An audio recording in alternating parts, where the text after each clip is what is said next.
Who is the Somerton man and what is the Tamam Shud case?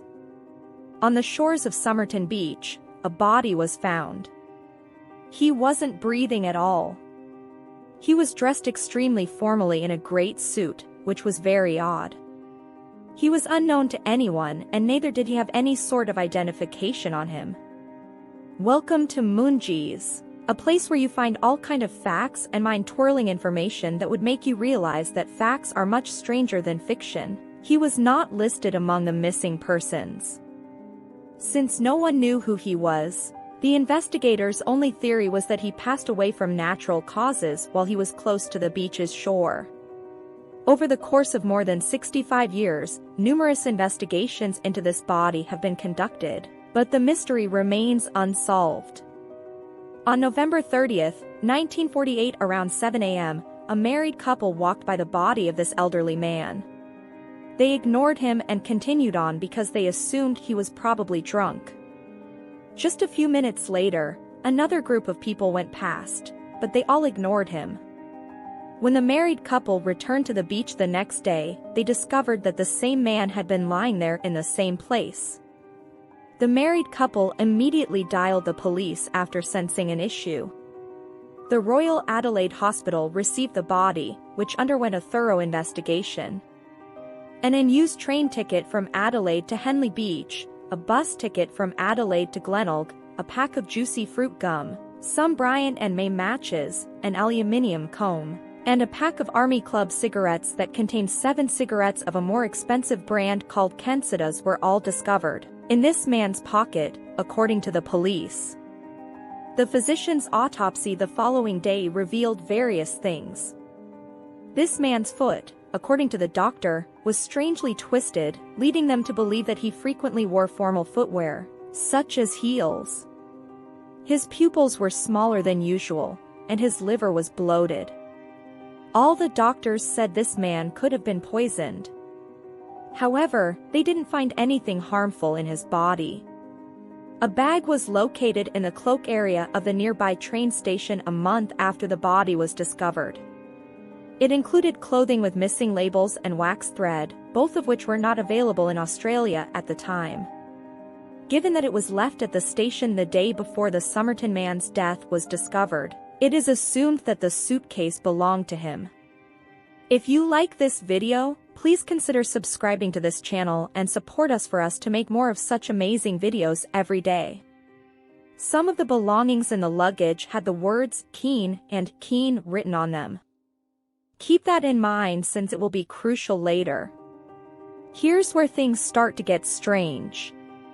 In April 1949, 4 months after the body was discovered, investigators discovered a covert pocket sewed into the man's trousers. A tightly rolled piece of paper with the words Tamam Shud was discovered inside the pocket. It turns out that the phrase is Persian and approximately translates to mean "it is over" or "it is over." The Rubaiyat of Omar Khayyam, a poem, was where the paper was actually found.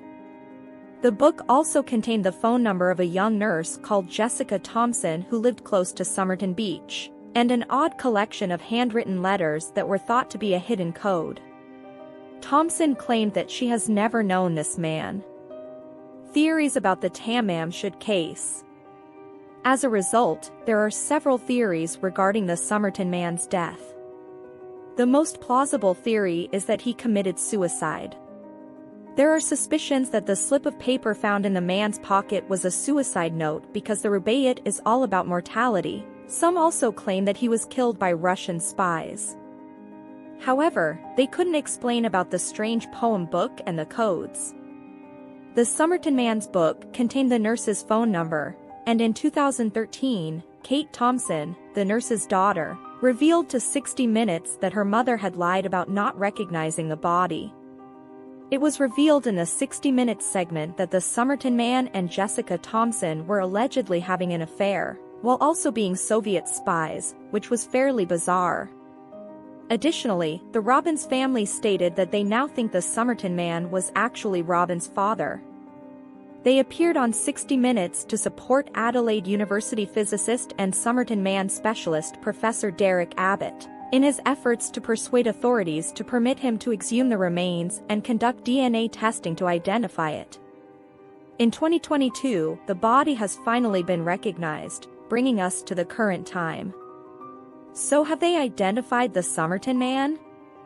If you've fallen down the spy rabbit hole, you might be a little disappointed by the outcome of Professor Abbott's attempt to obtain the Somerton man's DNA.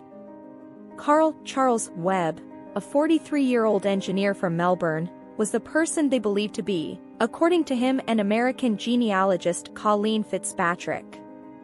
A hair lodged in the plaster bust of his skull was compared to samples uploaded by millions of people worldwide in internet family tree databases to determine the answer. Although the match hasn't been legally verified, Prof. Abbott is confident that it is real because there was a DNA match on both the paternal and maternal sides of Webb's family. Abbott once jokingly claimed that the code in the book was nothing more than the initials of racehorse names. What do you know? It seems that Webb loved horse racing.